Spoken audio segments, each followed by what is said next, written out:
Então, bom dia a todas, a todos. Eu queria começar partilhando com vocês um sentimento de alma, né? Um ou dois, para traduzir uma multidão de outros sentimentos. Um é da alegria imensa de estar aqui presencialmente, né? Na Casa Francisco de Assis, essa casa que nos hospeda a nossa diversidade, nossa singularidade. Essa casa que muitas vezes me acolheu na dor e na alegria. Me acolheu nas minhas contradições, nos meus paradoxos, e me ajudou, na pessoa do Will, a ser ainda mais o Cadu que eu sou. Casa da amizade, casa da acolhida, da hospitalidade. Então, sentimento de alegria e de gratidão. Depois desse tempo difícil, né, que passamos, ainda não terminamos, né, a pandemia não passou como um todo, mas essa casa tem um carisma, que é o carisma da alteridade, que é o tema que nós vamos conversar. Vamos fazer uma conversação sobre a filosofia clínica, praxis de alteridade, de Levinas a Lúcio Pachter. Então, num primeiro momento, nós vamos falar sobre... Nós vamos fazer um passeio sobre a história da filosofia, a questão da alteridade, e num segundo momento, o que é alteridade na filosofia clínica. O Will, nesse primeiro momento, ele já nos deu alguns alicerces, né? E a gente vai pegar carona nessas falas iniciais do professor Will, nessa interface que nos propomos a fazer entre Levinas e Lúcio Pachter. Eu já queria antecipadamente pedir desculpas. Eu tive Covid e uma das sequelas, das pouquíssimas sequelas que ficaram, né, das muitas que eu tive que lutar por uns 2 meses, é que às vezes as palavras somem, né? Mas o Will me consolou dizendo assim, se uma some, outras vêm no lugar, né? E vocês me ajudam, tá bem? Para mim, na minha experiência de professor hoje de filosofia clínica, de pesquisador e de terapeuta, a questão da alteridade é uma vivência de cotidiano, é uma rotina. Então, não pretendo só trazer teorizações, questões, abstrações, que é próprio da filosofia, mas eu pretendo trazer a vida do consultório, a vida que tem rostos concretos. E guardem essa expressão, rosto. Nós vamos falar muito do rosto. Por quê? Porque o tema do rosto, em Emmanuel Levinas, é o tema da minha pesquisa no mestrado.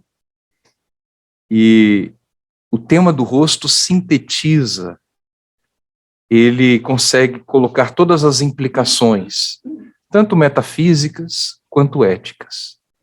E é na dimensão ética que queremos nos debruçar aqui hoje, tá bom? O pano de fundo do que a gente pretende conversar aqui são algumas questões como quem é o outro? Melhor do que o que é o outro, não é o que é o outro, é quem. E fazer a pergunta de modo correto já avança muito na jornada de buscar respostas. Quem é o outro? A segunda pergunta é onde está o outro? Localizar o outro. Onde é o endereço do outro? E de propósito, no grupo de WhatsApp, eu saudei vocês, dei bom dia, né, colocando essa reflexão, né? O endereço mais difícil é o outro. E a outra questão é como cuidar do outro. Então, quem é o outro? Onde está o outro? Como cuidar do outro? Poderíamos acrescentar ainda uma outra questão como pano de fundo de tudo isso, que é como é que o outro existe? E esse outro que é único, que é singular, como é que ele se constituiu? A alteridade é uma palavra que vem do latim, alter, e alter significa outro. Não precisamos traduzir alteridade, mas aqui e ali a gente lê em artigos, em dissertações, em teses, que no português, na língua portuguesa, aparece outridade. Então, a alteridade é o exercício de refletir a outridade do outro. Parece uma redundância, um pleonasmo, mas não é. Embora Levinas goste dessas hipérboles, desses exageros, chegando a aparecer um barroco, né, na linguagem, e é de propósito, é intencional, não é só poético, é uma estratégia inteligentíssima que Levinas faz ao mudar a linguagem para falar do outro. Porque ele quer sair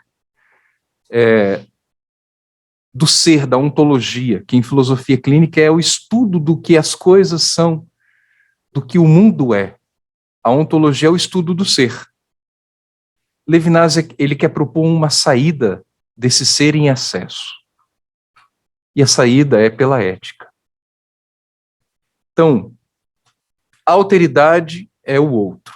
Podemos falar tranquilamente no português outridade. Mas eu queria trazer também um outro termo, que é o outro quando é absolutamente outro. Ou seja, na sua diferença radical e absoluta de mim como ponto de partida, como referência, como medida, o termo que se adequa aqui é outrem. Então, quem é outrem? Outrem é o outro na sua outridade absoluta. Então, esses termos eles são necessários para a gente colocar a base, né, desses dois momentos que vamos conversar. Eu evitei termos assim muito técnicos da filosofia, mas alguns foram inevitáveis. Então, já peço também desculpas de antemão. Vamos sofrer um pouquinho com as terminologias, mas ao mesmo tempo vamos nos familiarizando, né? Especialmente os colegas que vêm de outras áreas, de outros saberes, já que estamos no campo da filosofia clínica, ela não deixa de ser filosofia, mas ela não é somente filosofia. Mas alguns termos, alguns vocábulos são inevitáveis. Eu escolhi 3 obras para trabalhar com vocês. Nesse primeiro momento, com Emmanuel Levinas, eu poderia trazer um livro assim mais simples dele, mas eu resolvi apresentar para quem não conhece. Não sei se o pessoal de casa consegue ver assim nessa distância, será? Aparece aqui, que legal. Esse é o livro síntese de Emmanuel Levinas, se chama Totalidade e Infinito, e já no título a gente tem a proposta do que ele quer conversar. Totalidade e Infinito. Para quem nunca leu nada sobre Levinas, não recomendo essa obra.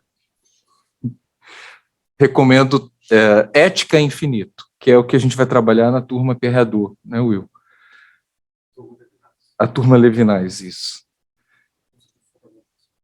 Essa turma é a que trabalha as fundamentações em filosofia, né?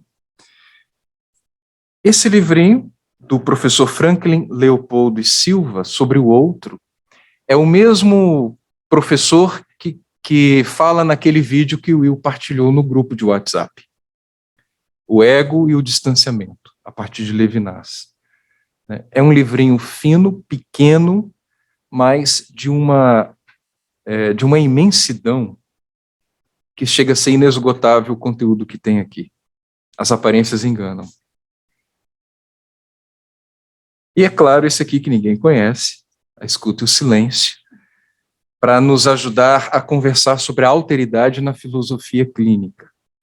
E não é porque eu estou do lado do autor, mas é porque realmente é incontestável que é a melhor obra que temos no Brasil e no mundo que explicita a filosofia clínica como uma praxis, prática de alteridade, de ir ao outro, de conhecer o outro. Então, a base desse livro, como diz aqui a a contracapa, é exatamente a singularidade artesanal da filosofia clínica, a filosofia do encontro e a arte de saber ouvir com amorosidade. Então, é um livro que coloca a ética como campo do saber da filosofia clínica. Digo isso porque alguns colegas contestam que a filosofia clínica seja uma filosofia. Então, não é uma compreensão unívoca, né, no nosso universo de terapeutas de que a filosofia clínica seja uma filosofia ou não. Para uns é apenas uma terapêutica e uma metodologia de cuidado ao outro. Mas, segundo o Will Goya, não, ela se encontra, se localiza na reflexão ética. E eu acompanho o Will nessa proposta de entendimento. Tem um poema muito bonito que ele cita aqui na página 160, quem tem a obra, pode nos ajudar a prefaciar e nos ambientar no que vamos conversar a partir de agora.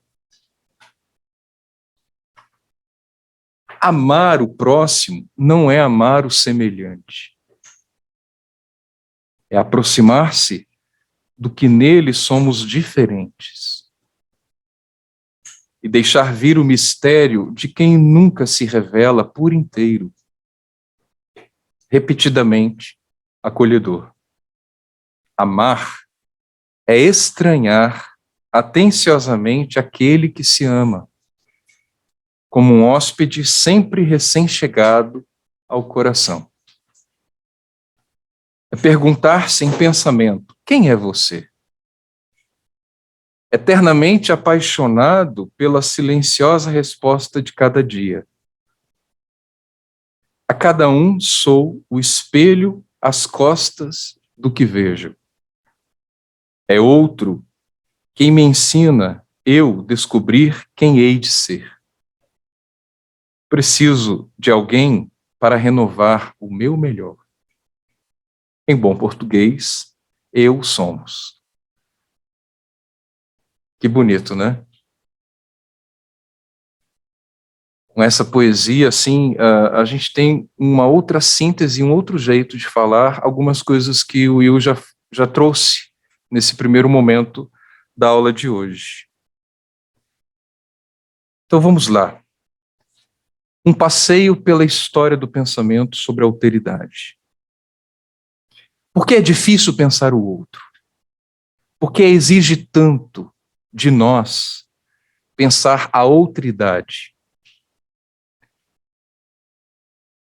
No vídeo do professor Franklin Leopoldo Silva, ele nos ajuda a compreender que a nossa cultura é uma cultura de um eu encastelado. Ele não usa essa expressão, mas aqui sou eu, colocando em outras palavras o que ele propõe ali como reflexão. A nossa cultura moderna e também pós-moderna é uma cultura de um eu exacerbado, de um ego inflamado. O eu é a medida de tudo. E eu sou a referência de tudo. No campo da filosofia, desde a Grécia antiga, ou seja, Parmênides, até Hegel, no século XVIII, XIX, nós temos a filosofia concentrada no ser, o ser das coisas. Então já temos aí toda uma cultura ocidental, herdeira da Grécia, além do judaísmo, que pensou o ser sempre, há séculos. Para inflacionar essa cultura que é nossa hoje, do eu inflamado, do eu exacerbado, nós temos na modernidade René Descartes elaborando o método da dúvida, duvidar de tudo, e depois de, claro, aqui eu estou reduzindo ao máximo, né, resumindo ao máximo, depois que ele duvida de tudo, ele só não duvida de uma coisa. Ele não pode duvidar que ele está duvidando. E se ele está duvidando é porque ele está pensando. Então, se eu penso, logo eu existo. Então, a partir desse momento da história, o sujeito ele se torna um epicentro evidenciado e separado do mundo das coisas e dos outros. Eu penso, logo eu existo. Aí começa a questão da subjetividade. Então nós temos na história do pensamento o estudo do ser, a filosofia focada no ser, e a partir de René Descartes, o penso, que em latim é cogito, cogito ergo sum. Esse cogito se torna então o epicentro. Falando em termos de metáforas, que em filosofia clínica a gente chama de vice-conceito, é como se nós estivéssemos com a subjetividade como epicentro no geocentrismo. Lembram do geocentrismo? A Terra, o planeta Terra, tudo gira em torno da Terra. O Sol, a Lua, as estrelas, os planetas. Algumas linhas de psicoterapia pensam isso no mundo da criança, né? A criança acha que tudo gira em torno dela. E, em algumas outras linhas, o amadurecer está exatamente na descoberta de outros planetas, na descoberta de outros mundos, de que o planeta Terra é um planeta num sistema de outros planetas que giram em torno de um outro astro, que é o Sol. E que esse sistema é um sistema entre outros sistemas dentro de uma galáxia. E essa galáxia é uma entre outras galáxias do universo. Isso vai ao infinito. Com essa comparação, seja no mundo da psique, de descobrir que eu não sou o único no mundo, ou seja, na descoberta astronômica do universo, a compreensão de que o que sabemos é muito pouco em relação ao que não sabemos.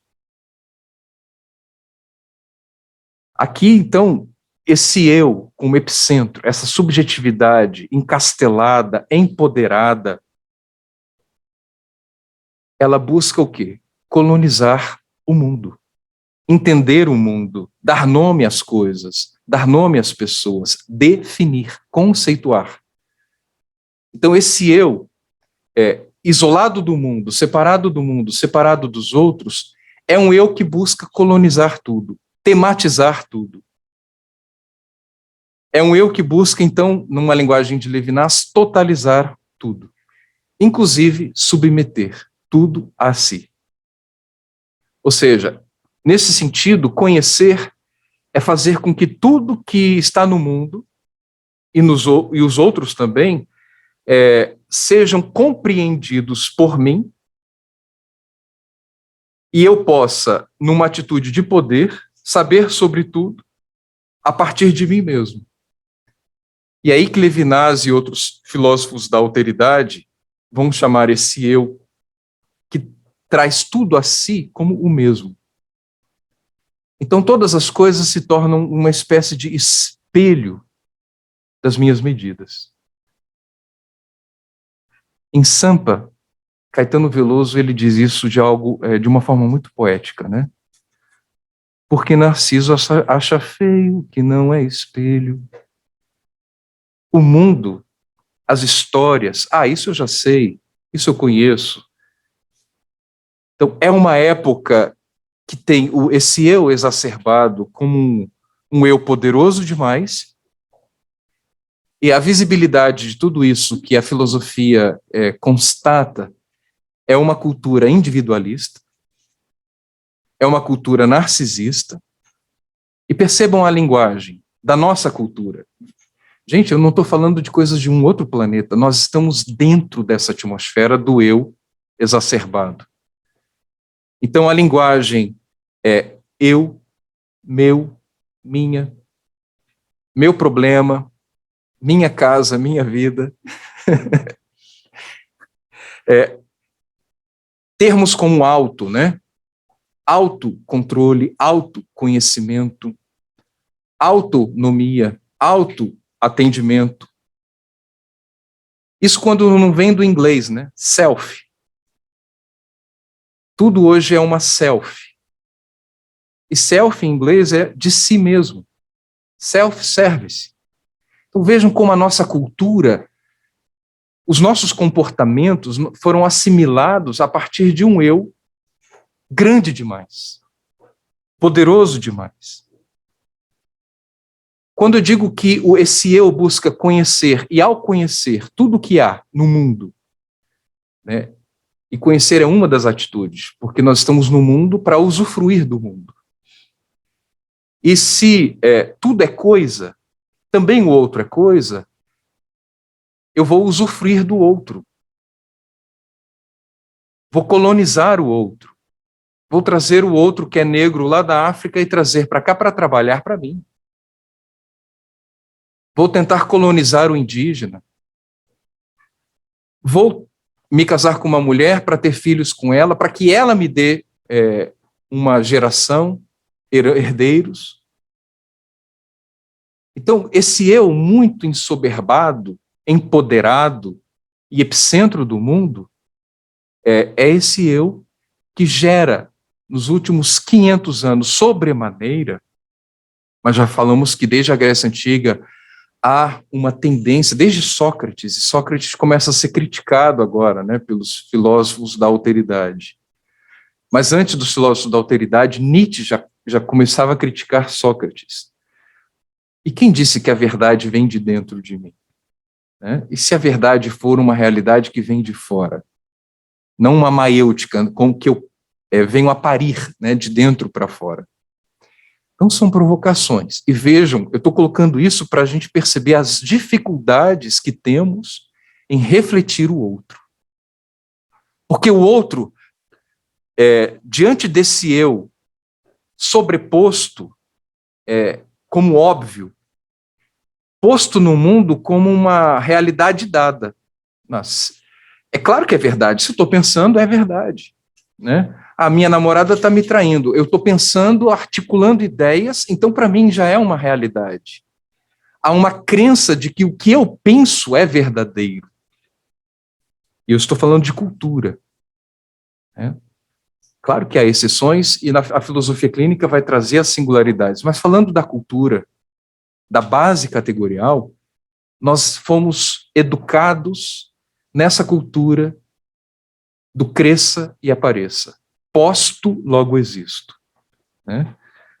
O penso, logo existo, na nossa época é posto, logo existo. Vejam as dificuldades que temos. Aí uma pessoa chega para esse eu encastelado e diz, eu estou com problemas, eu estou sofrido, e aí esse eu poderoso diz, deixa de mimimi. Já viram essa expressão técnica? Mimimi. O que é o mimimi? É a incapacidade de perceber a dor do outro por ele mesmo, não pelas minhas medidas. Porque a dor do outro, que parece besteira ou frescura, nas minhas medidas, nas medidas dele, é um peso gigante demais. Ou alguém que pensa suicídio, e suicídio é uma questão que eu tenho trabalhado com muito carinho nos últimos anos, é uma questão que chegou para mim através de jovens com quem eu tinha contato, e isso não parou, virou palestra, virou conferência, virou idas a escolas, condomínios, grupos de jovens. Até hoje, o mês de setembro, o Setembro Amarelo, que é o mês da prevenção ao suicídio, ele é um mês caro para mim. E um dos presentes que a vida me deu ano passado foi descobrir que o dia 10 de setembro, Dia Mundial de Prevenção ao Suicídio, é o dia do meu aniversário. Então, foi um grande presente. De repente alguém diz, eu estou pensando em tirar minha vida. E aí esse eu poderoso demais responde, isso é besteira, você está querendo chamar atenção. Vejam como é presente. Eu posso trazer outros exemplos. O trânsito é um espaço, especialmente na nossa cidade de Goiânia, né? Tem colegas online que são de outras cidades, podem confirmar ou não, mas como falta alteridade. Se eu vou para a esquerda, por que eu não dou para o outro de trás a seta que eu vou para a esquerda? Se eu estou bebendo uma latinha de refrigerante ou cerveja no carro, né, quando termino, eu jogo fora da janela, na rodovia, uma bituca de cigarro, e aí quantos incêndios temos no Cerrado, no Brasil e no mundo, por causa de falta de alteridade? Um exemplo dos nossos dias, né? Máscara. Por que para tantas pessoas é tão difícil o uso de máscara? Eu uso a máscara pelo outro. O uso da máscara é um exercício, nas palavras, nos termos do professor Will, praxis de alteridade.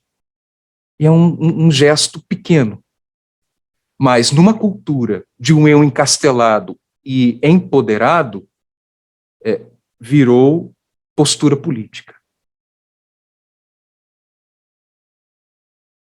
Então vejam quantos desafios nós temos. Com esse cenário colocado, com esse contexto e essas provocações que a gente colocou, como pensar a alteridade, a solidariedade, a empatia, a disposição de se colocar no lugar do outro, e uma palavra que, a partir de agora, eu vou usar muito: responsabilidade. Que também vem do latim, que é a capacidade de saber responder pelo outro. Nós somos uma cultura que faz como Adão e Eva, né? Um põe a culpa no outro, não é? Somos uma república dividida em 3 poderes, e é um poder colocando a culpa no outro. Isso na esfera política, mas também entre nós, na nossa vida, no nosso cotidiano. Como é difícil assumir responsabilidade. Responder pelo que eu fiz e responder pelo que eu deixei de fazer. Não apenas pelo feito, mas pelo não feito. Responder pelo bem feito e pelo mal feito. Então são muitas questões. E aí entramos para provocar ainda mais questões que fazem alguns sofrerem nessa cultura de um eu poderoso demais, especialmente no Ocidente, mas isso expande para o mundo inteiro, uma cultura eurocêntrica, e numa cultura exacerbada e eurocêntrica, branca e muitas vezes machista, pensar o negro, pensar a mulher, pensar o feminicídio, pensar as causas da LGBTfobia, pensar os decoloniais, os indígenas, pensar migrantes, a questão da migração, é ocupar um espaço dentro do meu eu que é exigente demais. Porque esse eu é acomodado. Eu, minha vida, minha casa, meu conforto, então pensar o outro, o diferente, há um esforço, e muitas vezes, para usar uma expressão da escuta o silêncio, radical. E aqui, radical, entendam, não é o mesmo que radicalista. Não há aqui radicalismo. O radical aqui, no latim, é raiz. Quando a gente fala em radical aqui, é no sentido de profundidade. Então, pensar o outro, que é diferente de mim, que tem gostos diferentes de mim, que tem uma cor diferente da minha, que tem opções sexuais diferentes da minha, que tem uma religião diferente da minha, um time de futebol diferente do meu, é exigente numa cultura onde esse eu ficou encastelado, isolado, separado, e o outro ficou num horizonte muito longínquo. E se a gente nessas provocações trouxer a questão ecológica, por que cuidar do meio ambiente? E o que falar de meio ambiente, de ecologia, tem a ver com alteridade? Hans Jonas pode nos ajudar aqui. O outro, pensar o outro que nem nasceu. Gerações, e quando o professor Franklin Leopoldo e Silva coloca no livro, implicitamente ele está falando de Hans Jonas ali, Pensar o outro que nem nasceu, não estou falando do outro ligado a mim, meus filhos, meus netos, meus bisnetos. É o outro de gerações que nem conheço. Se eu não cuidar do planeta hoje, haverá planeta, haverá mundo para os que não nasceram ainda? Eles terão direito de nascer se nós hoje não tivermos alteridade com eles? Então vejam como a questão da alteridade, ela transcende o espaço do consultório. Ela transcende, ultrapassa e ela está implicada. Uma família que tem 5 membros, um está fora, tem 5 bifes na mesa. Quando a pessoa que está fora retorna, não tem mais bife, porque alguém comeu 2. Então, não apenas pensar a alteridade, mas já é um ponto de partida. É praticar a alteridade. E a filosofia clínica, ela pensa a alteridade? Pensa. Reflete a alteridade? Sim. Mas é muito antes uma prática, uma praxis, um exercício, uma ginástica, né? Para pegar carona com o termo que o Will trouxe hoje de manhã, hoje mais cedo. É um exercício permanente de sair de si, de me deslocar, de me desacomodar. Por quê? Porque pensar o outro, pensar o diferente de mim, é criar em mim um espaço de hospitalidade. Aqui tem uma outra palavra cara, tanto a Levinas quanto a filosofia clínica. Hospedar em mim o diferente implica desconfortos, implica desacomodações, implica que eu seja alterado em algum nível. Por isso é tão difícil, na nossa época, pensar a alteridade e viver a alteridade. E a filosofia clínica nasce nesse cenário. É claro que Lúcio Pachter, ele não vem sozinho, ele vem numa geração de pensadores, coincidentemente, a maioria deles judeus, como Martin Buber, como Hans Jonas, mas também temos Paul Ricoeur. A diferença é que esses homens que pensaram a alteridade, eles pensaram como Martin Buber no livro Eu e Tu, mas eles pensam a relação, o diálogo, o encontro, mas sempre num nível de recíproca, de reciprocidade. O filósofo que nós vamos destacar nessa conversação, Levinas, ele já traz uma outra compreensão. Não há uma simetria entre o eu e o tu, entre o eu e o outro. A proposta de Levinas, na minha opinião, mais radical, é que a polarização está no outro. E é compreensível que nem todos esses pensadores da alteridade tenham feito o passo que Levinas fez, porque é muito arraigado em nós a presença do eu. A questão é, o eu nesse poder de conhecer, de definir, de nomear, de conceituar tudo que está em torno dele, e foi assim desde sempre, é o eu que define quem é o outro. Então, esse eu diz, você não presta. Esse eu diz, você não vale nada. E se esse eu for um Hitler, e o outro for um judeu, e esse eu, para usar uma expressão de Levinas, com meus poderes, decido que você deve ir à morte e ser exterminado. O outro é um mendigo em Brasília e eu jogo fogo e levo à morte. O outro é negro, então eu devo escravizá-lo, açoitá-lo, humilhá-lo. E como a nossa linguagem é ainda muito rica em racismos, em preconceitos. E nós nem percebemos, porque temos muitos pontos cegos na nossa rotina com a ausência de alteridade. Um filósofo recentemente disse que o outro é o inferno são os outros. Mas os filósofos da alteridade nos ajudam a pensar que o inferno, e essa pandemia nos ajudou a constatar que eles têm razão, é a ausência dos outros. Quantas pessoas entraram em falência pela ausência dos outros?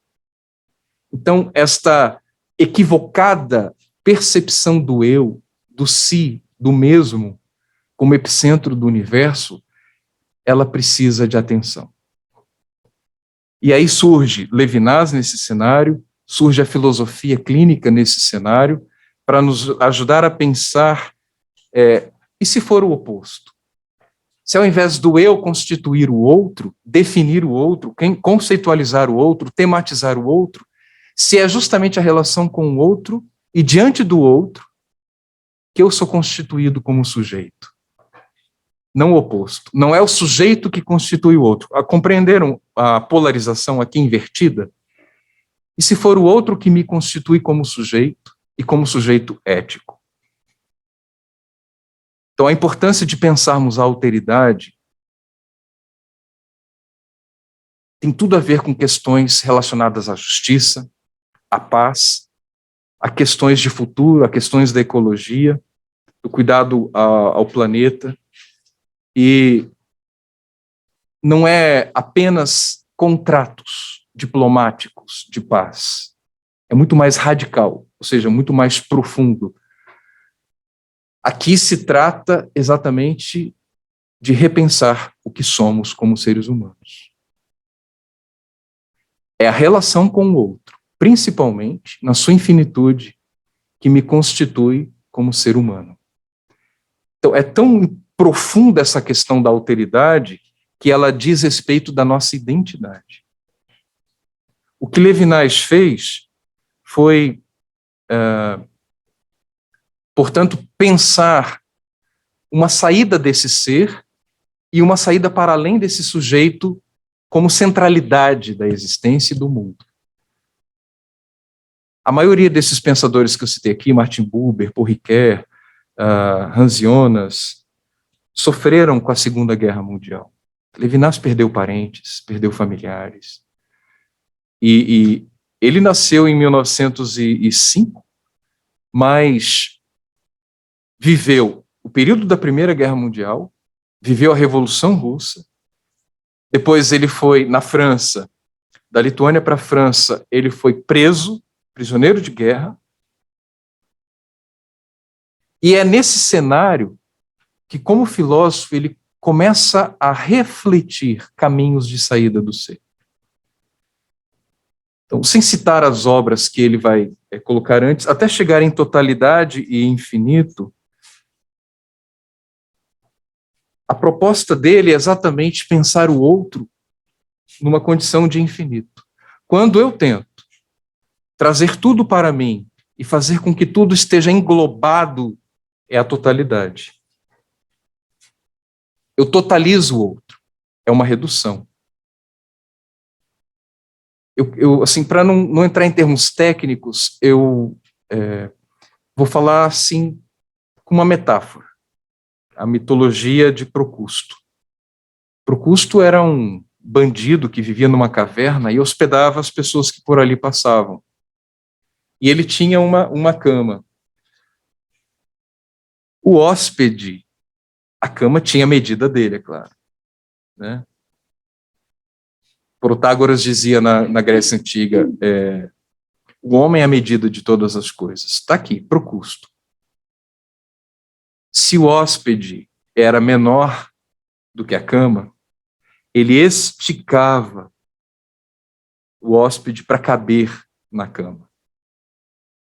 E se o hóspede era maior do que a cama, ele mutilava as pernas. Então, o outro, o hóspede, o estrangeiro, tinha que caber na medida exata de Procusto. Eu sei que é uma metáfora um tanto que violenta, mas que ilustra nossas atitudes rotineiras. O tempo todo estamos mutilando pessoas para caberem em tipologias, teorizações, psicotipos, e qualquer outro tipo de teorização. Os tipos reduzem o etc. do infinito do outro. E Levinas, ele vai trazer uma imagem que é fantástica, eu pedi para vocês gravarem no início, o rosto. O rosto do outro é o seu infinito revelado. Diante do rosto do outro, eu sou vocacionado à responsabilidade por ele. Então, o rosto do outro não é uma entidade ontológica. O rosto do outro é uma epifania, ou seja, uma expressão bíblica que quer dizer revelação. Ele traz a ideia de infinito de Descartes e diz: o infinito do outro é impossível de ser pensado, porque exige que eu pense mais do que eu posso pensar. É como um pássaro que não cabe na minha gaiola, é como um conteúdo imenso demais que não cabe no recipiente, que é a minha racionalidade. Então, o rosto é o que não cabe em mim. E esse rosto, ele é uma comunicação, ele é um discurso, ele tem uma linguagem. E para Levinas, o rosto do outro me diz: não matarás. Esse não matarás, que não vem do grego, do logos grego, mas vem de Jerusalém, dos profetas, da tradição bíblica judaica. Aqui estamos vendo, então, Levinas conversando. A Grécia, a filosofia, com Jerusalém. E nessa conversação, no rosto do outro, esse não matarás quer me dizer: mantenha-me vivo. E aí ele traz a figura da viúva, do órfão e do estrangeiro. O outro é aquele que, na sua vulnerabilidade, me convoca à responsabilidade. Então, para Levinas, e aqui é o ponto de chegada, até me perdoem assim os que são mais leitores de Levinas, né? Aqui eu estou tentando colocar o que há de principal na sua tese. Diante do rosto do outro, não é o ser, o conhecimento que impera. O primordial diante do outro é a responsabilidade, é a ética. Então, para Levinas, a ética é a filosofia primeira. No rosto do outro é que a filosofia nasce, inclusive. No rosto do outro, a filosofia ela tem a sua essência revelada. Gente, o que acontece aqui, então, um corte epistemológico de 2.500 anos.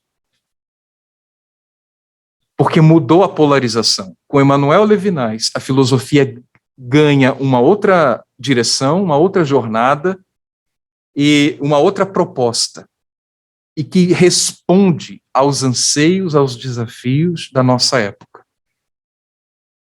Da nossa época que teve recentemente 2 grandes guerras mundiais, a vergonha de Hiroshima e Nagasaki, a Guerra Fria, e começamos o novo milênio com 11 de setembro, o terrorismo, a marca do terrorismo. E os fantasmas dos absolutismos, dos popularismos, voltando a ser uma realidade. Então, como estudar Levinas, e daqui a pouquinho a filosofia clínica de Lúcio Pachter, nos provocam. Não é um estudo fácil, não é um estudo que nos deixa acomodados, é um estudo que provoca, porque a ética é a filosofia primeira, porque para ele a ontologia e toda a história da filosofia, de Parmênides a Hegel e Heidegger, ela se tornou uma egologia. A ética, por ser crítica, ela coloca em desassossego o dogma, a ontologia. Então, antes da ontologia, é a ética que nos provoca a filosofar. E isso nasce na relação com o outro, no seu rosto, que me diz: não matarás. Traduzindo isso de um outro jeito, é mantenha-me vivo. Aqui já é uma tradução minha, né? Mantenha-me vivo. Deixe-me ser. Eu concluo essa parte com a citação que eu encontrei ano passado, do ANTRA, que é uma associação que trabalha com travestis e transexuais, que diz assim: precisamos criar um mundo onde todos queiram viver. Eu gostei tanto, me identifiquei tanto com essa frase, especialmente no cuidado aos jovens que têm ideação suicida, que eu trabalhei ela, da devida licença poética, né? Precisamos criar um mundo onde as pessoas queiram viver, ok, mas o que adianta querer viver se elas não podem viver? Então, precisamos criar um mundo onde as pessoas queiram viver, possam viver, e o mais bonito e o mais importante, conviver. Talvez mais importante que viver seja conviver. E é o que nós estamos esquecendo. Talvez seja por isso que desumanizamos a vida. Talvez o recuperar a nossa condição de conviver, e essa é a minha alegria de estar aqui convivendo, né, com vocês nesse espaço, que a atmosfera da Casa Francisco de Assis proporciona, esse exercício de alteridade, de tomar um café juntos, embora a gente ainda não possa se abraçar, mas esse conviver talvez nos recorde o melhor que temos como possibilidade da nossa condição humana. Então, com essas ideias assim, vamos abrir para questões, quem quiser completar, complementar, colocar dúvidas. Se eu não souber, eu vou dizer assim, pergunta para o Will. Só uma palavrinha sobre a alteridade na filosofia. Belo desenvolvimento. Cadu, eu gostaria de perguntar, aqui é Fábio. Eu tive a feliz escutar a sua palestra em uma outra turma, onde você relatava também essa questão sobre Levinas. A minha questão seria assim, de lá para cá, com seus estudos, o que mudou para você? O que você conseguiu deixar e aquilo que você conseguiu aumentar no seu momento de vida, né? Não sei se eu consegui me expressar corretamente. Sim, eu entendi que você faz uma pergunta mais subjetiva, né? Isso. Da minha experiência com Levinas. De lá para cá, que, se eu estou recordando bem, foi um momento para Casa Francisco de Assis, inclusive. Isso. Para a turma de complementação, da fundamentação filosófica. De lá para cá, o que talvez tenha colaborado para a minha evolução pessoal seja a compreensão de assimetria. E é interessante falar isso porque, e a sua pergunta é muito bem-vinda, porque nós temos a crença na reciprocidade. Eu tenho um partilhante que diz assim, eu sou materialista, eu sou mesmo, eu faço as coisas esperando que as pessoas retornem na mesma proporção que eu faço. Se eu criei os meus filhos, eu dei estudos para eles, eu espero que eles façam por mim também. Então, essa ideia da reciprocidade é uma crença, mas no fundo é uma ficção. Eu penso que Levinas, ele é mais realista, quando traz a ideia da assimetria. Ou seja, o outro está numa distância e numa altura, e ele coloca assim, numa altura no nível de Deus, próximo a Deus. Então, o outro, na sua altura e na sua distância, ele provoca em mim, a minha subjetividade, a responsabilidade por ele, ainda mais se ele se revela na vulnerabilidade de quem tem fome, de quem está doente, de quem sofre. Então, essa ideia da assimetria me descansou de não esperar receber em troca o bem que eu faço, o bem que eu decido fazer. Entendeu, Fábio? Sim, obrigado.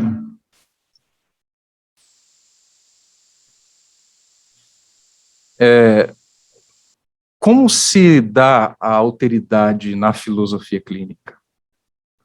Só isso dá pano para manga, né? Como trazer essas questões todas para o consultório?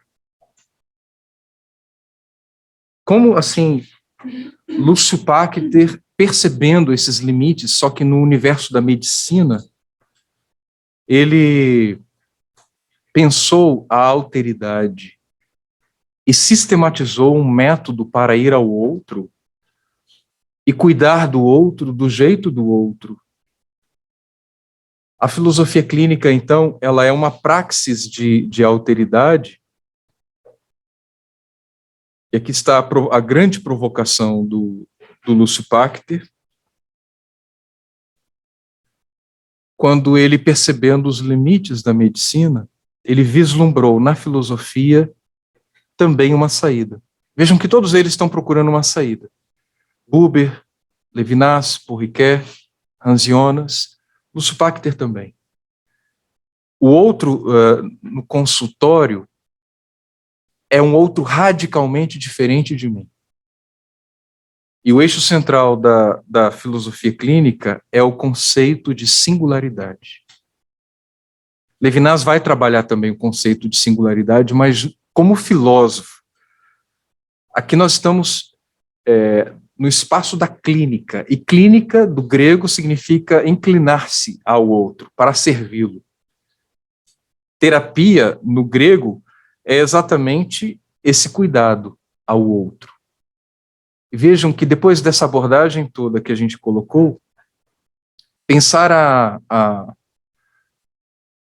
pensar a alteridade, mas com uma provocação a mais. Não é apenas cuidar, não é apenas ver o outro como o outro. Aqui é cuidar do outro. A responsabilidade da alteridade na filosofia clínica, ela vai além de uma reflexão. Ela é cuidado. Ela é amabilidade. Ela é uma hospitalidade, mas nos dois sentidos. Eu vou ao mundo do outro e ele me hospeda como terapeuta. Eu tiro as sandálias dos pés porque o território onde eu vou pisar, pegando carona com essa metáfora tão bonita, né, de Gênesis, de Êxodo, aliás, o outro, na sua infinitude, na sua alma, no manancial existencial insondável, incapturável, intematizável, é um território sagrado, eu tiro as sandálias. Mas, de algum modo, também o filósofo clínico hospeda o outro como estrangeiro em si. Por quê? Naquele momento do consultório, eu vou me abrir para a diferença do outro. Depois do consultório, as minhas anotações, eu vou me ocupar dessas anotações, eu vou pensar como o outro pensa, vou me esforçar, pelo menos, para pensar como o outro pensa, me colocar no lugar do outro e tentar sentir o que ele sente, me colocar no lugar do outro e tentar valorar a vida como ele valora, ainda que sejam valores bem distintos dos meus valores. Então, a alteridade na filosofia clínica, ela traz essa dimensão artesanal, porque o outro, que em Levinas é um infinito e é um rosto, na filosofia clínica é um rosto, ok, mas é um rosto singular. Ninguém no universo é igual a Sônia. Podem até haver outras Sônias, mas só esta Sônia é a Sônia que ela é, com a sua digital, com suas impressões, com as suas visões de mundo, com seus valores. Ninguém no mundo é igual a Sandra. Podem ter outras Sandras. Por isso que a terapia feita para um já não serve para o outro. Daí essa dimensão artesanal da filosofia clínica. Todos vão se identificar com essa proposta? Não. Não. A filosofia clínica, ela tem essa serenidade de saber que a sua proposta de cuidado não será aceita por todos. Né? Ainda mais nessa época, né, com tantos desafios, que ela exige tempo, ela exige pesquisa, justamente pela alteridade, para cuidar do outro à maneira do outro, no tempo do outro, no processo do outro. Temos mais questões? Mais colaborações? Como é que tudo isso chegou a vocês? E que novas luzes vieram até aqui? Oi, Cadu. É o Fernando. Fernando, quanto tempo? Quanto tempo? Bom te ouvir sua aula. Eu queria saber um pouco mais sobre a relação do Levinas com o suicídio. Ele falou alguma coisa sobre? Porque, de alguma forma, assim, a filosofia tem uma relação, assim, com o suicídio, né? Sócrates, Sêneca, né? Alguns pensadores, né? Que foram forçados. E fiquei pensando nessa relação do não matarás, ele não, essa afirmação não pode também ser um imperativo, né, um tabu, um peso para a vida. Fiquei pensando nessa relação, assim, não matarás com suicídio, e o que o Levinas pensa, assim, sobre isso? Deixa eu aproveitar.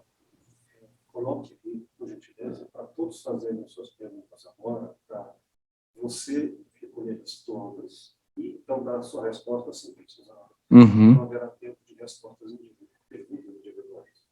Pessoal de casa, o professor Will está sugerindo que vários colegas possam fazer agora as questões e a gente sintetiza as respostas no momento próximo, tá bom? Alguém presente aqui ainda tem alguma questão?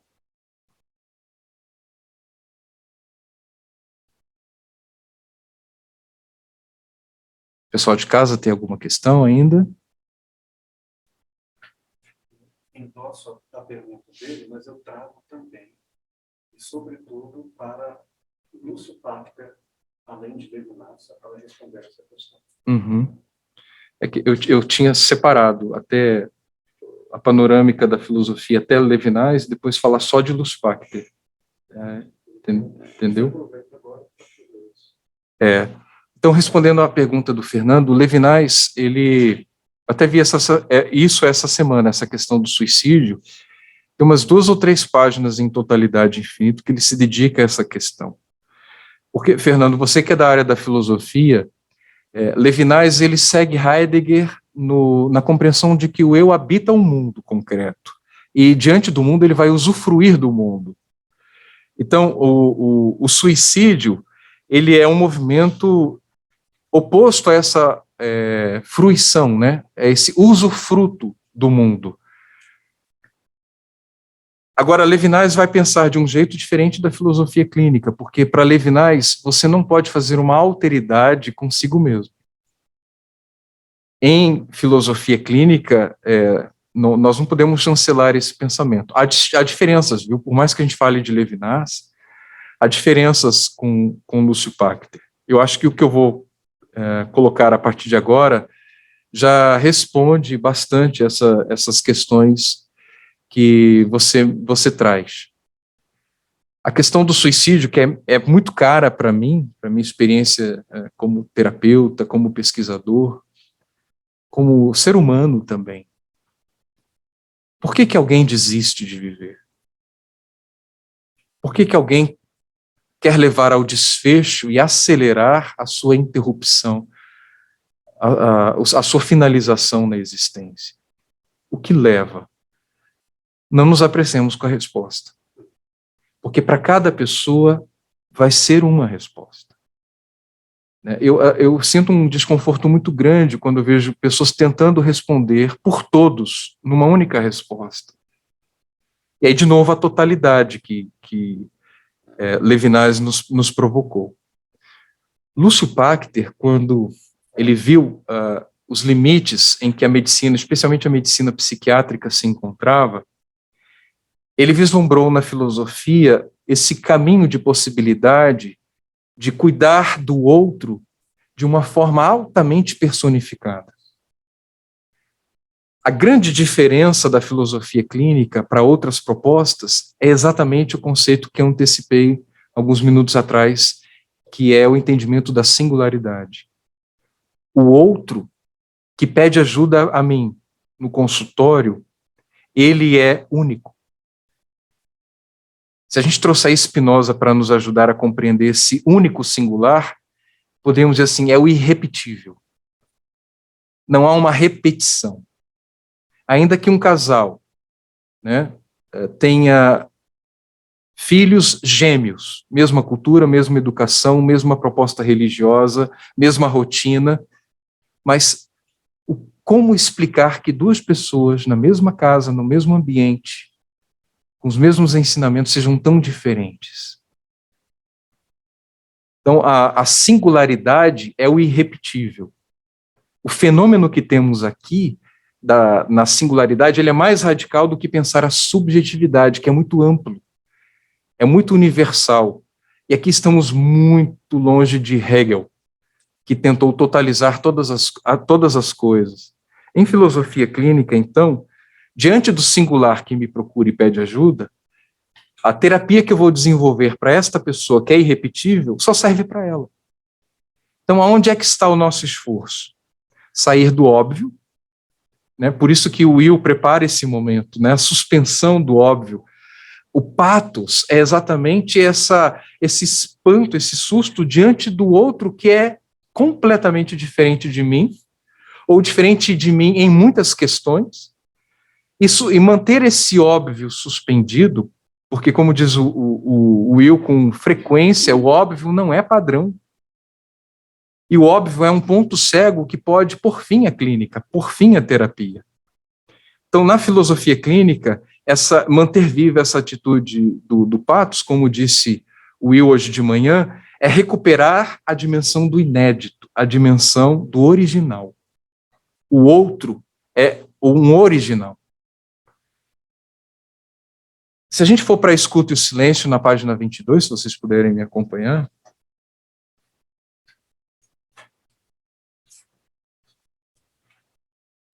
Olha que síntese muito bem feita, bem elaborada. É nesse sentido que a concepção do outro em filosofia clínica é melhor traduzida como partilhante, não como paciente. Muito menos como cliente. Né? E aqui o Will até explica, acolhido na qualidade de um amigo, com quem se divide uma caminhada de diálogos existenciais, ou seja, o partilhante é aquele que vive o ato de partilhar sua existência, que é única, que é singular. É a página 22, quem não acompanhou. Ao invés de cliente, segundo a ênfase financeira, ou paciente, conforme o tratamento psicopatológico. E Lúcio Pachter diz assim, cita Will, a relação filósofo partilhante, é uma relação essencialmente de amizade. Cabe ao filósofo ter os cuidados de somente aceitar como partilhante alguém em sua existência, que em sua existência ocuparia de certo modo um tal lugar.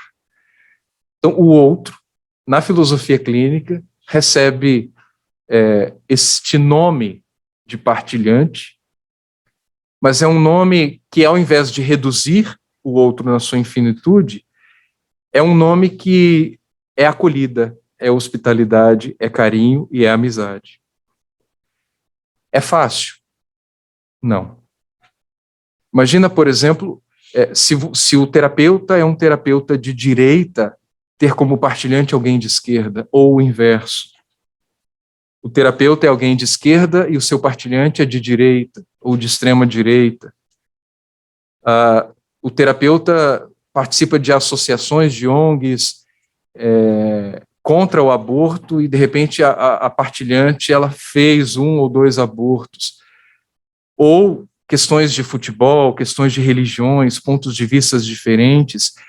É sempre a partir desse estranhamento, como bem sublinhou o professor Will de manhã, que nós vamos assim fazer o esforço para ir ao mundo do outro, né, para sair de si, das nossas medidas, suspender o óbvio e vivenciar coisas como Will viveu no livro, né? Recebe uma partilhante chamada Laura, que na primeira terapia diz para ele, eu matei meu pai. O que você pensa assim, a partir do óbvio, né? Eu matei meu pai. Se você se colocasse no lugar do Will, o que você pensaria assim? Olha, eu vim aqui porque eu matei meu pai. Né? Foi facada, foi tiro. E a suspensão por uma escuta radical, ela nos coloca num outro ritmo, numa diacronia, num outro tempo. Eu vou no tempo do outro. Eu também preciso sair do meu tempo subjetivo e ir ao tempo do outro. O tempo do outro de se colocar, de se posicionar e mais. Conversar com o outro nos termos do outro e no canal que ele decide para conversar comigo, que a gente chama de semiose. Se o outro é potente na escrita, por que não uma terapia pela escrita? Se o outro é potente por música, por que não uma terapia pautada na música, e assim por diante. Então é sempre do jeito do outro. Há uma polarização na clínica? Há o jeito do outro. Então vamos fazer um intervalozinho, né? Obrigado, pessoal. Como diz o Will, um de cada vez, tá, gente? Mas agora. Cadu, posso falar? Por favor, Geisa. Isso. Primeiro, parabéns, né? Você abordou de uma forma fantástica, muito esclarecedora todo o tema. Hoje eu trabalho, embora eu trabalhe com um olhar muito individualizado, né? Mas eu trabalho com redes sociais, marketing digital. Então, esse discurso do ego exacerbado, inflamado, referência de tudo, é algo que veio, né, muito forte, nesse eu posso tudo, meu corpo, minhas regras, de uma forma muito expansiva nas redes sociais. E eu diria até mais do que nós, né, que trabalhamos isso 1 a 1, consultório, então esse discurso tem uma proporção muito alta. Quando você começou a falar do rosto, você falou que o rosto, ele representa, sim, né, toda essa infinitude do ser, e a gente olhar para isso, olhar para o outro com esse olhar de humanidade, entendimento, é respeitar, né, essa grandiosidade. Queria que você abordasse um pouquinho, porque você também falou do posto, logo existo. E no momento de postagens, redes sociais, onde as pessoas têm cada vez mais criado uma história dentro desse diário, que é o Instagram, poderia usar, é um grande diário, é uma grande narrativa, mas uma história muito distante de quem a pessoa realmente é. Então, é uma história, talvez, imaginária, ou que eu alcançasse, onde o rosto, ele deixa até de existir por meio de muitos filtros. E hoje, principalmente as mulheres que chegam até mim, muitas vezes nem se reconhecem mais quando se olham no espelho, de tantas fotos, imagens, todas recobertas ali por filtros. Como a gente trabalhar o tema, né, em si, do outro, de enxergar o outro, se de repente eu já não consigo nem me ver como quem eu sou, com a minha própria realidade, porque eu acabo falando e contando, fazendo uma narrativa tão distante e com uma versão tão autorreferente, narcisista de tudo. Excelente questão, Geisa. Está aqui anotado para a gente comentar. Quem mais? Tá bom, muito obrigada.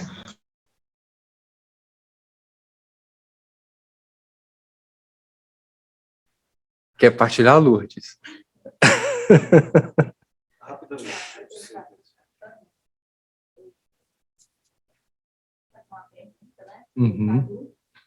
Sobre a questão que ele trabalha, né, com a questão de suicídio, né?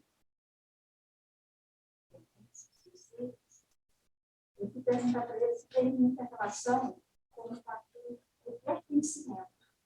Né?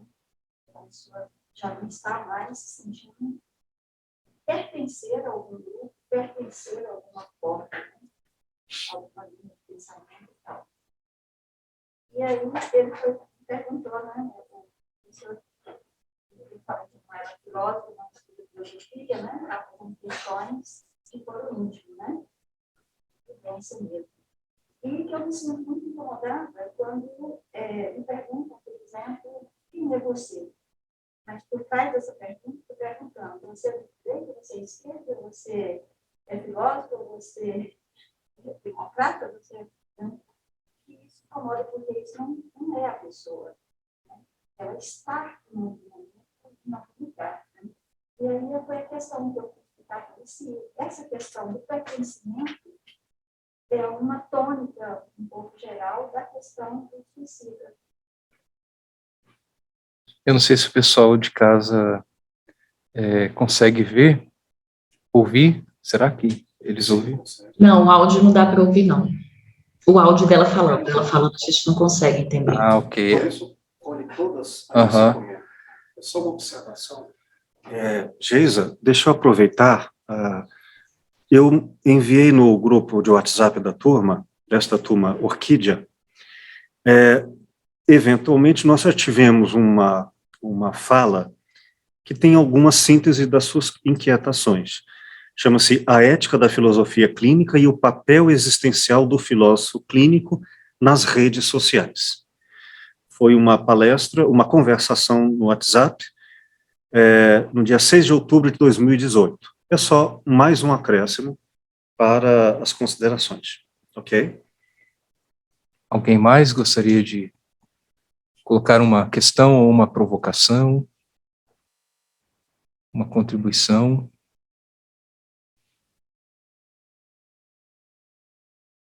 Vamos lá, então?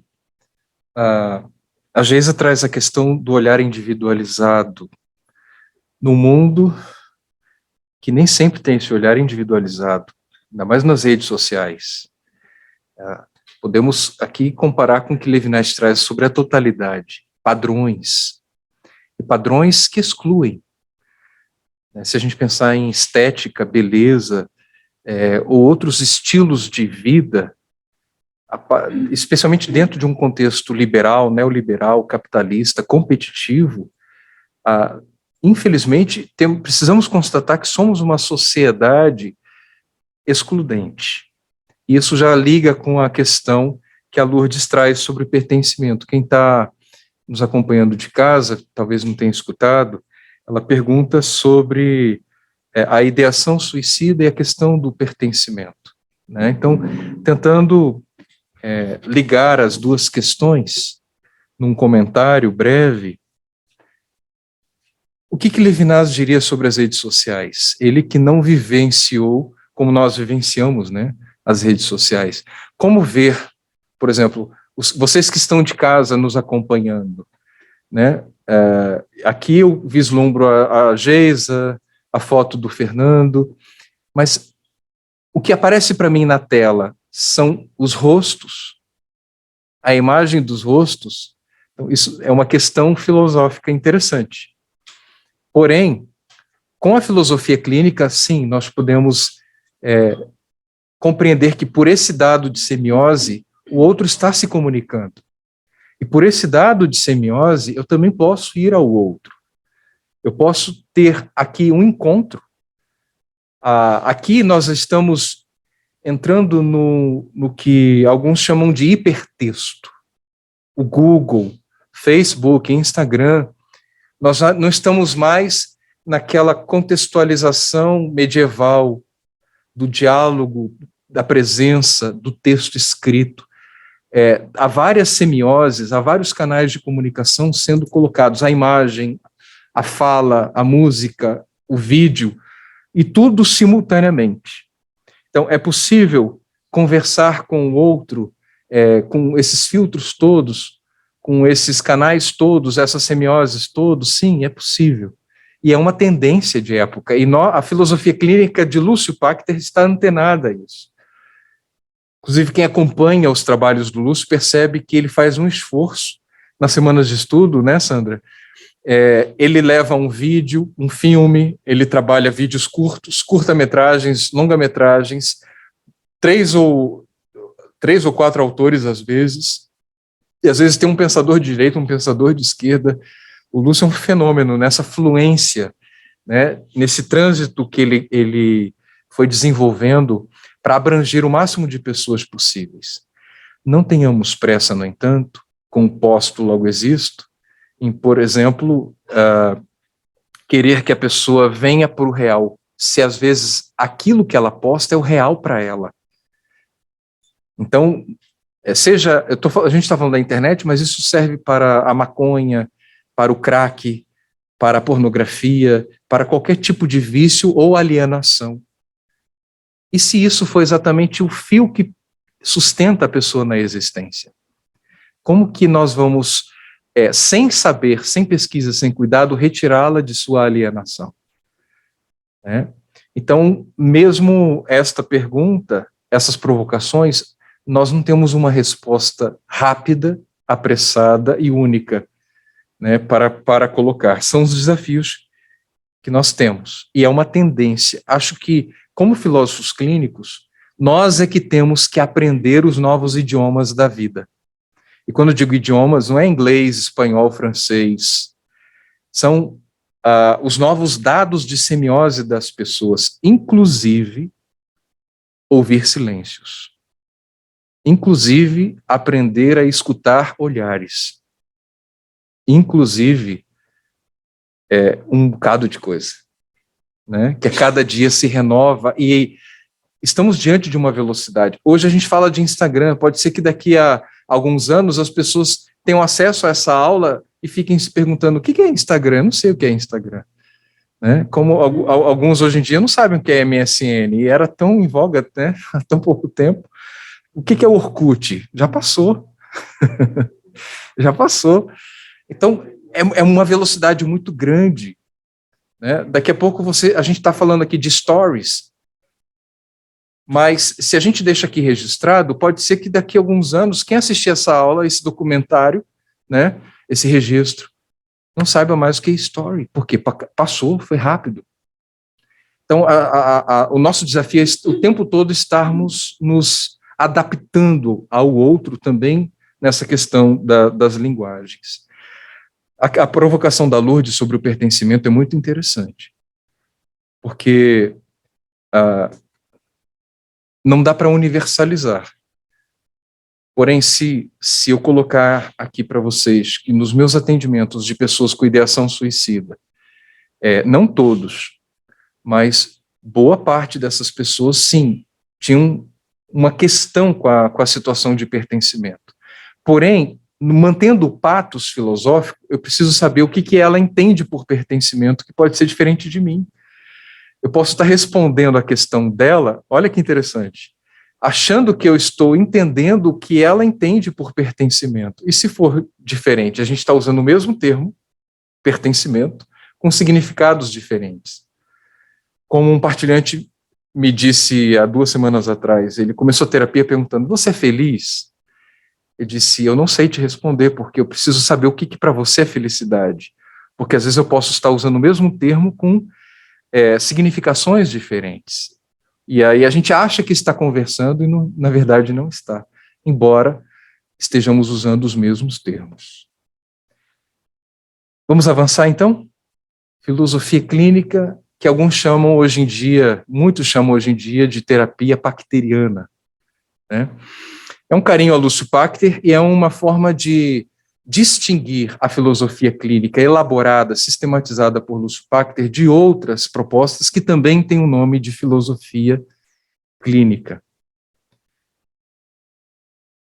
Acho que até aqui, nessa caminhada que fizemos, já está evidente que a polarização no consultório, na clínica, na nossa pesquisa, é o outro. Por mais que o filósofo clínico tenha conhecimentos de psicologia junguiana, psicanálise, Carl Rogers, Viktor Frankl, diante do outro, tudo vai estar em suspensão. Pode ser que o outro, na sua narrativa, e a gente chama de historicidade, a narrativa de suas vivências, pode haver coincidências com as teorias. Mas, como diz Will no livro A Escuta e o Silêncio, diante do outro, todas as teorias ficam em suspensão. Em filosofia clínica, a pessoa precede qualquer teoria sobre a pessoa. Nosso trabalho, nosso esforço, nossa pesquisa não é de precisão. Não temos esta pretensão de sermos precisos. O nosso esforço é de uma aproximação. O que nós fazemos, então, diante do outro que se revela, que, através de uma narrativa da sua historicidade, é uma aproximação acolhedora e ética. O outro, na sua condição de infinito, é intematizável. Porém, o que nós vamos fazer é um mapeamento possível nesta aproximação e chamamos de estrutura de pensamento. Não vou me alongar muito, porque vocês vão entrar nesses temas ainda, só anunciando que o que nós fazemos, então, em alteridade na clínica, não é compreender o outro, e compreender aqui, evidenciando o radical prender. Compreender como prender em mim no entendimento. Não temos essa pretensão.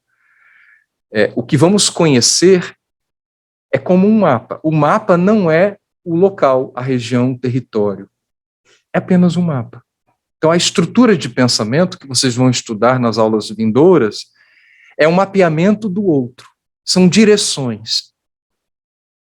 Aonde eu vou colocar aonde eu vou me aproximar da maneira com que o outro se constituiu na existência, certo? Só um esclarecimento que é pertinente: quando eu uso o termo polarização, não é no mesmo sentido que a nossa época entende como polarização. Aqui é a polarização no sentido de importância da entidade do outro. Não é que eu me anulo, mas na clínica eu estou como sujeito, sujeitado ao outro. E aqui sujeito como sujeitado é no sentido levinasiano mesmo, né? Sujeito sujeitado ao outro como responsabilidade. Como o Will ele coloca muitas vezes na escuta o silêncio, o óbvio não é padrão. Por exemplo, o Will brincou com chocolate. Eu gosto muito de café, de chocolate. Como pode ter um ser humano que não gosta de café e de chocolate? Eu gosto de contar esse fato breve, porque me marcou. Há alguns anos atrás, quando eu atendi uma senhora, ainda não tinha o espaço físico do consultório no Jardim América, marcamos de conversar no Parque Vaca Brava. E até chegar a essa marcação do local, eu coloquei várias propostas e uma delas foi cafeteria. E a resposta dela no WhatsApp foi: eu detesto café. Olha aí o pathos, o estranhamento. Né? A minha medida existencial é: café é tudo de bom. Chocolate é tudo de bom. Brigadeiro de café, então melhor ainda. Né? E aí começa, olha aí, outra medida, outra idade. Sessões posteriores, na historicidade dela, aparece que com 5 anos, ela fazia o café bem cedo. Uma criança de 5 anos. A mãe obrigava ela a fazer o café. E um dia, assim, subindo numa banquetazinha, para alcançar a altura da pia, colocando a água fervendo no coador, o irmãozinho menor veio engatinhando perto dela, ela se assustou e a água cai na cabeça do irmão. Então, eu detesto o café tem uma história. Então, para não ter a pressa de julgar o outro, de encapsular o outro num conceito, numa aversão, por que não escutar uma história por trás de eu detesto o café? Então, é esta calma que nos coloca num tempo diacrônico. Eu não vou fazer com que o outro entre no meu tempo. Eu que vou me adaptar ao tempo do outro na clínica. Tudo é voltado para o outro nesse sentido. O inédito, o original, precisa aparecer. Eu tinha feito essa provocação antes, né? Feito desafios. E se o outro for tão diferente de mim que eu não tenho aptidão para acolhê-lo? Eu preciso também ser honesto nesse exercício de alteridade. E se o outro for marcado por uma violência que é constrangedora e eu não tenho limites o suficiente de alteridade? Então é melhor aí, na honestidade, encaminhar para algum colega que tenha talvez mais possibilidades do que eu, ou tantas outras situações, né? Eu já disse para vocês que eu trabalho com a ideação suicida já há alguns anos. A vida me presenteou com esse estilo de fazer filosofia clínica dentro dessa temática tão delicada. Nunca vivenciei, mas o que aconteceria se acontecesse comigo o que aconteceu com um colega, acho que de Minas Gerais? O assunto imediato foi: estou aqui no consultório para que você me ajude a pensar todos os detalhes, porque eu quero colocar a minha vida num desfecho, eu quero terminar com a minha jornada, mas eu quero deixar tudo em dias, eu quero que um filósofo clínico me ajude a pensar todos os detalhes. Será que eu, Carlos Eduardo, teria alteridade suficiente para ajudar alguém assim? Eu venho trabalhando essa questão, desde que eu escutei o Will comentando isso um dia, eu comecei a me colocar numa atitude de suspensão, assim, e se acontecer? Eu vou dizer não? Eu vou dizer sim? Eu já tenho uma resposta pronta? E a gente tem tantas respostas prontas. E se ao dizer sim a um pedido desse, eu conseguir ajudá-lo a encontrar outros caminhos? Não sei. Mas nós tivemos no Brasil um colega que abraçou esse pedido. O Will, ele vivenciou isso com a Laura. A Laura é um rosto, um infinito de possibilidades, trazida pela mãe, quem já leu o livro, e ela traz esse assunto: eu matei meu pai. Nesta pressa, sem entender a história por trás do termo, o que ela quis dizer com eu matei meu pai? Quem conhece a história sabe que o pai tinha cirrose, eles estavam brigados, e a mãe, cheia de prejuízos religiosos, quando a filha saiu de casa brigada com o pai, ela disse: você vai acabar matando o seu pai. E o pai, internado no hospital, por causa desse problema, veio a falecer. E aí ela agendou: eu matei meu pai. Então, cuidar do outro significa suspender o que é óbvio para mim e tentar compreender, ao máximo possível, por aproximação, não por precisão, o que o outro está querendo me dizer. E muitas vezes ele diz sem o uso das palavras. Escutar também o que ele não diz. A escuta, quando o Will usa essa expressão que eu gosto muito, a escuta radical, é uma escuta profunda que me coloca numa atenção sobremaneira. No texto Como Ouvimos em Filosofia Clínica, se vocês me permitem, esse fascículo da editora Michelis, uma conferência que o Will fez na Espanha, né, Will? Em Sevilha. Eu destaquei três coisas para colocar para vocês. O falar e o ouvir dessa relação, ancoradas no leque de conhecimentos filosóficos do terapeuta, exigem do filósofo, antes e, sobretudo, uma grande sensibilidade humana, disciplinada, mas afetuosa. Dizendo de modo inverso: afetuosa, mas disciplinada. Disciplinada, mas afetuosa. Então, há método e há conteúdo. E é isso que vocês vão percorrer nesse curso, né, de teoria em filosofia clínica. O Will diz assim: tudo que se manifesta diante do filósofo parece ser fala. Tudo. Gestos, palavras, dores de cabeça, insônias, roupas, cheiro, coceiras, respiração e infinitamente outros. E eu acrescentaria aqui, até as bobagens do outro. Na clínica, tudo é importante. Tudo. Até um bocejo. Até um bocejo pode ser importante. Tudo pode estar implicado e partícipe na vivência do discurso, na qualidade de pronunciamento, de sentenças, exigindo do filósofo o deciframento dos jogos da linguagem utilizados pelo outro.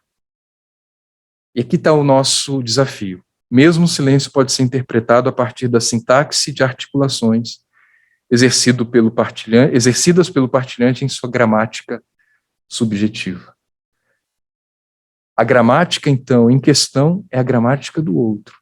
Eu vou precisar aprender o idioma dele, ainda que nós falemos o português.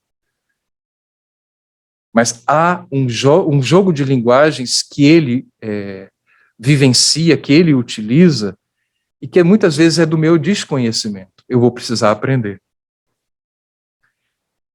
E o Will diz assim: se o terapeuta for bem-sucedido em seu trabalho intelectual, será comum ouvir do seu partilhante qualquer expressão semelhante a esta: você me compreendeu bem, tal como eu gostaria de ser compreendido.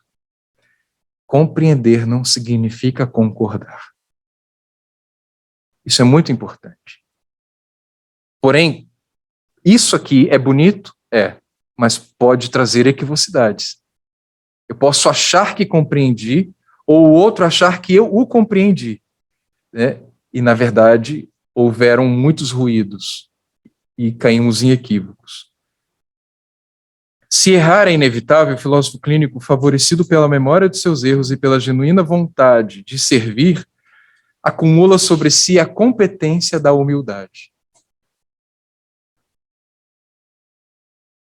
Sabe o filósofo clínico lucidamente que o ato de escutar implica em interpretar em uma relação de alteridade, na qual tanto o terapeuta quanto o seu partilhante estão em terapia juntos. O filósofo clínico entra em terapia com o seu partilhante. E para concluir esse percurso no fascículo, como ouvimos em Filosofia Clínica, Will diz assim: filosofia clínica é um conceito inteiro, cujo termo clínica não pode ser usado de modo geral como adjetivo, isto é, como um sentido simplesmente agregado à filosofia acadêmica. A atitude filosófico-clínica do cuidar do outro não é independente do saber cuidar do outro, pois a essência mesmo do conhecimento ético é a própria vivência ética. Aqui eu coloco o Will em conversação com Levinas. No prefácio de Totalidade e Infinito, ele diz que teoria e prática parecem estar confundidos, e é de propósito que parecem estar confundidos. É intencional. E na filosofia clínica, conhecimento e prática, teoria e prática se mesclam. Porque amar como ética só é possível para quem se dispõe a fazer do amor um conhecimento. Ou seja, tem realidades que a gente só conhece na prática. E a filosofia clínica é um conhecimento que cabe para quem se dispõe a amar. E amar aqui, não no sentido da nossa época. Levinas não gosta do termo amor. Ele diz que a palavra amor foi muito adulterada, foi muito pervertida, né, como termo. Ele prefere um outro, e que cabe bem na proposta da filosofia clínica, que é a responsabilidade. O que é a escuta e o silêncio? É a atitude de ter o que dizer ao outro, porque, primeiro, a palavra nasce da atitude da escuta acolhedora que sabe hospedar o outro no máximo possível em mim. Então, o filósofo clínico fala, há um momento que fala, mas fala como quem sabe ouvir. Na página 28, o Will diz isso com bastante clareza. O filósofo clínico, isso acho que responde ao que a Sônia trouxe antes, né? O filósofo clínico, quando fala, ele fala, mas fala como quem sabe ouvir. Mesmo em clínicas de emergência, que não deu tempo de fazer a colheita da historicidade, mas às vezes o outro nos dá pistas, e às vezes a gente tem que fazer muito com pouco. Então é possível. E mesmo nesse pouco, eu vou falar como quem soube ouvir esse pouquinho que o outro trouxe. Tudo do outro é importante, né? Como a gente leu. Os seus sonhos, os seus fracassos, suas bobagens, seus bocejos, suas coceiras, suas lágrimas, suas dúvidas, suas queixas, suas gargalhadas. O que a gente cria no ambiente do consultório é uma atmosfera de confiança. E o Lúcio, ele chega a dizer, né, como eu li antes, que só é possível a clínica na filosofia clínica se eu hospedar o outro na qualidade de um amigo, de uma amiga.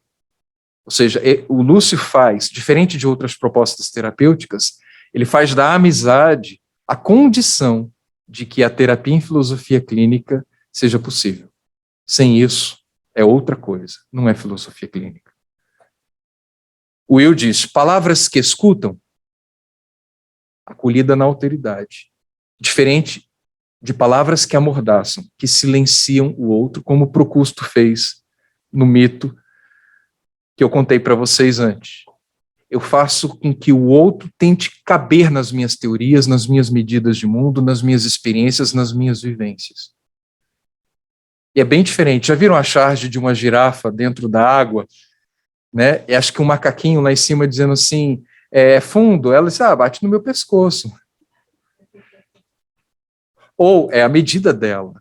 A medida dela não é referência para o outro. Ou o gorila olhando o amigo peixe dentro da água, achando que ele está lá sendo sufocado. Não se preocupe, eu vou te ajudar, vou te tirar daí.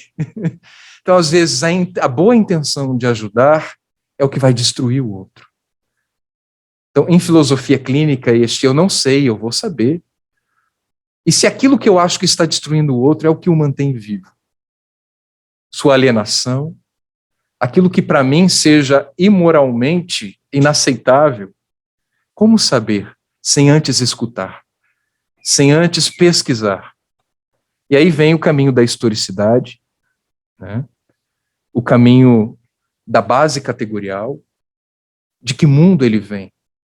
O ser existe no mundo. Então, a primeira coisa, vocês vão estudar na base categorial, esse ser que existe no mundo de onde ele vem? Qual o tempo dele? Tem terapêuticas que trabalham tempos passados, fazem retrospectivas. Outras terapias trabalham o futuro. O que importa, não importa o que você viveu, importa o que você vai se tornar. E outras terapêuticas dizem, não, nem o passado, nem o futuro. O que importa é o presente. Foca no presente. Qual é o tempo da filosofia clínica? Não sabemos. É o tempo do outro. Isso está em suspensão. Não temos essa resposta a priori. Não temos esta pretensão de saber esta resposta. Qual é o lugar existencial do outro? Suas relações que são positivas, negativas, indefinidas, oscilantes, confusas. Tudo isso é bem pesquisado. O assunto que o outro traz, será que o assunto que ele traz na primeira sessão é o assunto que realmente precisa ser trabalhado? Até isso. E depois, o mapeamento da estrutura de pensamento é exatamente, eu vou saber quais são os ingredientes que formaram esse bolo que está na minha frente. Didaticamente, vocês vão percorrer com o professor Will, tópico por tópico da estrutura de pensamento. Diante do outro, eu vou buscar saber o que é de pouco valor, de muito valor, e é de determinância, ao ponto de ser identitário. É uma dos pontos altos que na minha experiência com esse livro, A Escuta e o Silêncio, eu vejo. Nem todos têm a mesma hierarquia de importância, porque cada um é único, singular e irrepetível. E os submodos, que é um neologismo que Lúcio Pachter cunhou, que a gente vai estudar como é que o outro materializa, operaciona, vivencia os conteúdos da sua estrutura de pensamento. Feito tudo isso, e depois de tudo isso, pela escuta da estoicidade, eu vou estar apto para cuidar do outro. Como? Do jeito dele. Do jeito único dele, não do meu. Lembrando que terapia é a arte de cuidar, clínica é a arte de se inclinar para o outro, tudo aqui é do jeito do outro. Esses dias, conversando com o Will, disse, Will, você tem várias plantas, o que está acontecendo com a minha? Não sei o que, a gente conversou sobre plantas. Tem plantas que precisam de muita água, outras de pouca água, e outras de quase nada. Então, como é que eu vou cuidar de todas de forma igual? Então, também as plantas, né, e aqui pessoal de casa, assim, talvez não consiga ver, aqui é cheio de plantas.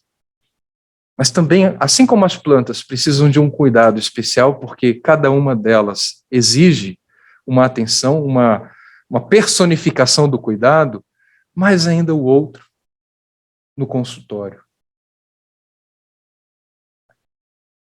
E por último, já como desfecho, uma coisa que temos aqui em Goiânia, além do cuidado com o outro, que é o partilhante no consultório, nós temos a vivência, e aqui eu falo como testemunho, de termos um cuidado uns com os outros.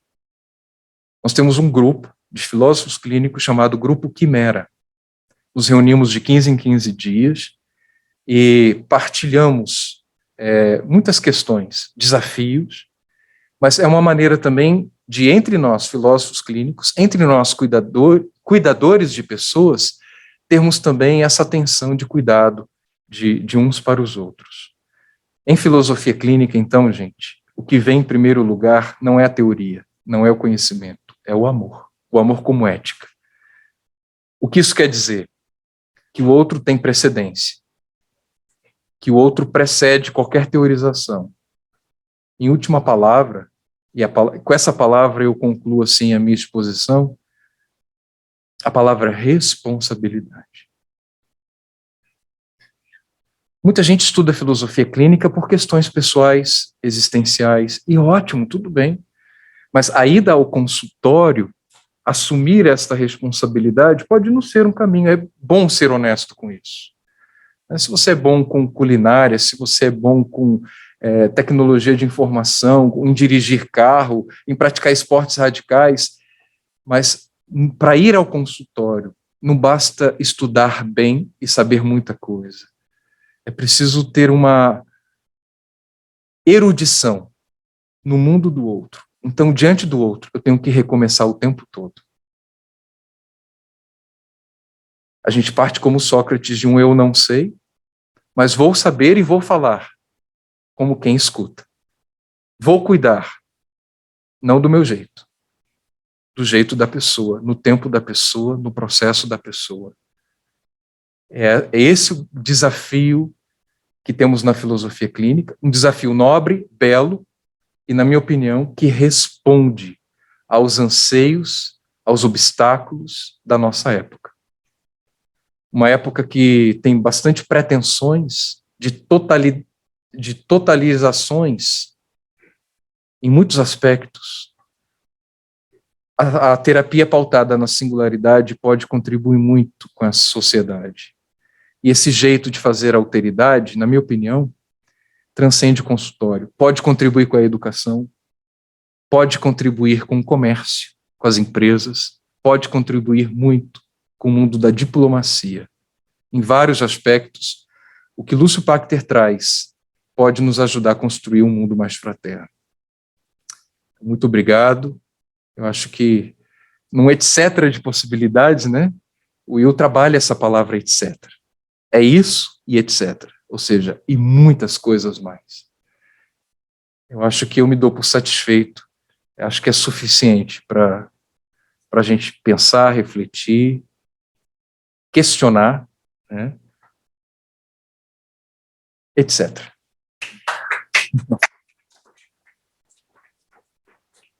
Muito obrigado, querido Cadu. Muito obrigado a todos. Começamos a aula com uma leitura comentada a partir do recorte da filosofia clínica, o texto de Heidegger, Que é isto, a filosofia? E chegamos a Quem é o outro e o que é isto, a filosofia clínica. E lembramos que Heidegger nos convocou a verdade, a essência, por um caminho, já que filosofar é percorrer um caminho de uma maneira que nos tocasse, no íntimo, por isso patos. A filosofia é uma emoção. E o Cadu, querido Cadu, nos deu, em exemplo vivo, o testemunho dessa verdade. Com esta aula ele também nos tocou e mostrou o que é, como é, e deu exemplo de como filosofar em filosofia clínica. Muito obrigado, querido Cadu. Eu que agradeço. Assim, com um carinho, assim, de modo bem singelo. Pena que o pessoal de casa não pode participar, mas eu trouxe um livro com artigos a partir de Levinas, eu queria sortear entre aqui, então eu queria que alguém de casa pudesse falar assim, um número de 1 a 13. Rapidamente, por favor. 7. 7. 1, 2, 3, 4, 5, 6, 7. Você ganhou. É seu.